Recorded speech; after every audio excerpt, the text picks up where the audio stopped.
If you're looking for a neighborhood in Chesapeake with modern styles, open floor plans, new construction or newer construction, and not too expensive, this video is all about an awesome neighborhood in Chesapeake called Culpepper Landing. But Sam, you don't like new houses. Yeah, I know. I love older houses, but if you love new houses, this is a good neighborhood to check out. I'll tell you all about this neighborhood, the pros, the cons, and we're starting right now. Hey, my name is Sam Sansalone and I'm a real estate agent in Hampton Roads, Virginia, and I do videos every week about Hampton Roads and real estate. And if you like my videos, hit that like button. It really tells YouTube I'm doing a great job. I help people from all over the world move to the area. And I love helping people understand more about this area and feel like when they move here for the first time often, that they know a lot about it before they get here. So if you've done a lot of research about Chesapeake or other cities in this area, you might find that there are lots of older style houses. And so because of that, you'll see lots of various types of floor plans. But there is a demand for more modern style and open floor plans.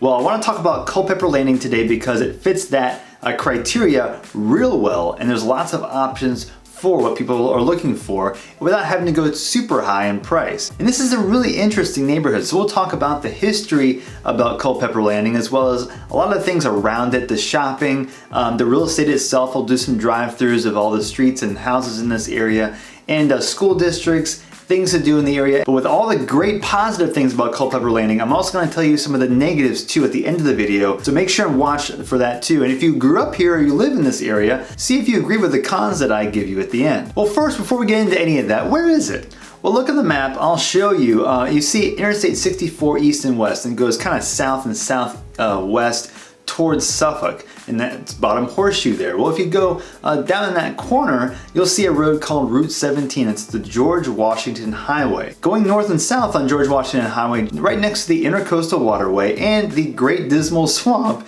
is this little nook here called Culpepper Landing. It's almost 500 acres in this corner, and it was starting to develop back in 2008. It's about 20 minutes to downtown Norfolk, but 30 minutes or so to the beach, the ocean front. 35 to Oceana, and then about 30 or so to the Norfolk Navy base in the northwestern corner of Norfolk. So if you live in this corner, it does take some time to get out, mainly because it takes you a few minutes to get out of the neighborhood and into like Route 17 up to the interstate. But that's part of what makes this neighborhood more affordable too. And we'll get into the prices here shortly. Well, the history behind this neighborhood is back in 2008, 490 acres started developing, and it was named after a developer named Tim Culpepper. This area got notoriety over the course of several few years. It was the site of an event called Homerama, which is a big home expo, like a new construction showcase in this area. This was the setting for that one year in 2012. And one of the first builders in this neighborhood, Vintage Homes, was featured on ABC News for building homes with all American-made products, which is pretty cool too. And this neighborhood developed over time, and now we're at in 2020, late 2020, there's still new construction being built on the south corner of Culpepper Landing. There are various styles of houses, and we'll get into that right now. The real estate here is pretty interesting. You'll see some townhouses in here that are under 300,000, like 250, 275, like 3-bedroom, 1,400 to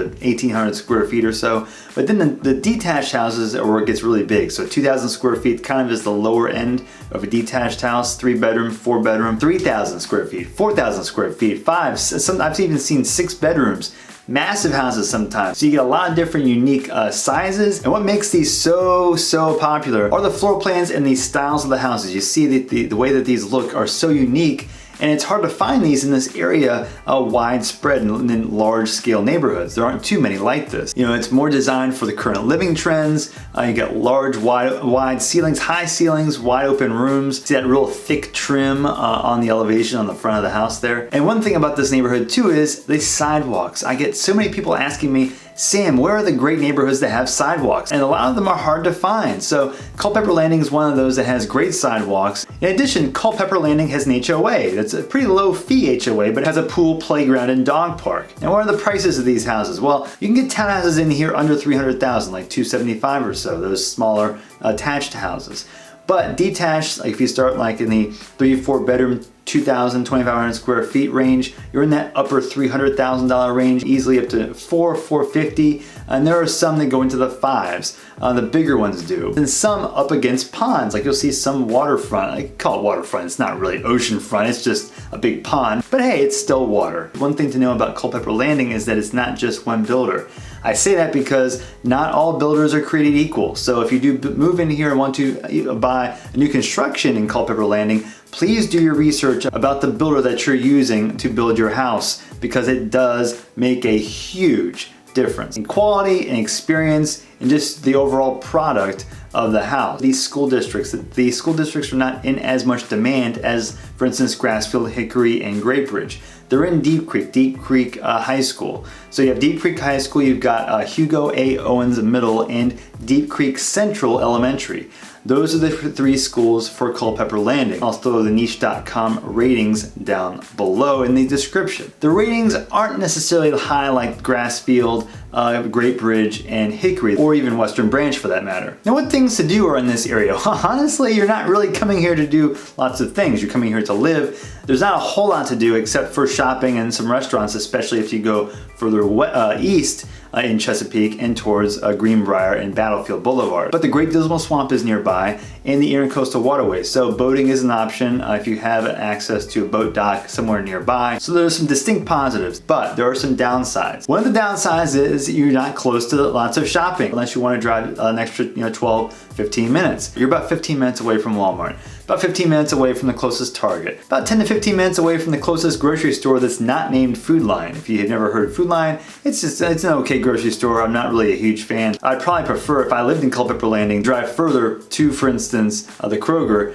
instead of going to Food Line. But most of your large scale shopping is about 15 minutes away. Greenbrier and Battlefield Boulevard, there's a lot of shopping over on that side of Chesapeake. And that's where I would, if I were in Culpepper Landing, I'd probably go there most frequently. And in addition to that, once you get out of Culpepper Landing and drive through some neighborhoods and get back to the main road, it's just older and commercial. It just feels totally different than when you're actually in the neighborhood itself. Not too much really going on Route 17. So sometimes you can buy a house in a specific neighborhood and feel like you're buying a great environment in that neighborhood, and then also have a similar feel outside of that neighborhood. And if you do, you often pay for that. But in this case, you have that uniform new construction feel in Culpepper Landing itself. Once you get out onto the main road, it's totally different. Another downside to this area is the driving distance to Norfolk and Virginia Beach. And a lot of the times you have to drive across what's called the high-rise bridge on 64 going west. Now this bridge used to be just 2 lanes going east and west. They're actually doubling the size of this bridge, making 2 bridges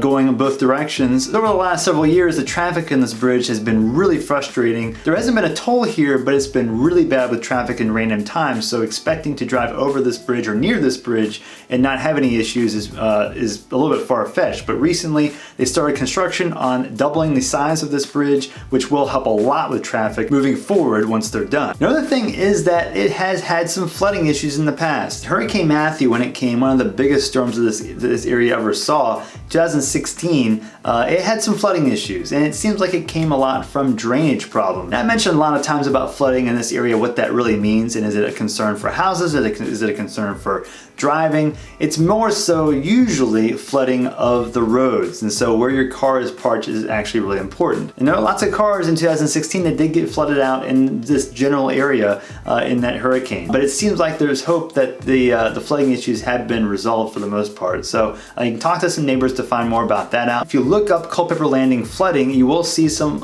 results talking about Hurricane Matthew in 2016 with some flooding issues in this area. In that area, you do have to pay flood insurance. Just a real small sliver. Most of the area does not require flood insurance according to FEMA's flood maps. And I would suggest talking to neighbors to find out how the flooding is now. I'm not sure if it would be enough to really change your decision to or not to move to Culpepper Landing. And also, these school districts aren't in as high demand either compared to others in the city, Grassfield, Hickory, Great Bridge, and Western Branch. So if school district is not as much of a factor, this also makes this area probably even more attractive than before. And a con for me is that it's a new house or a newer house.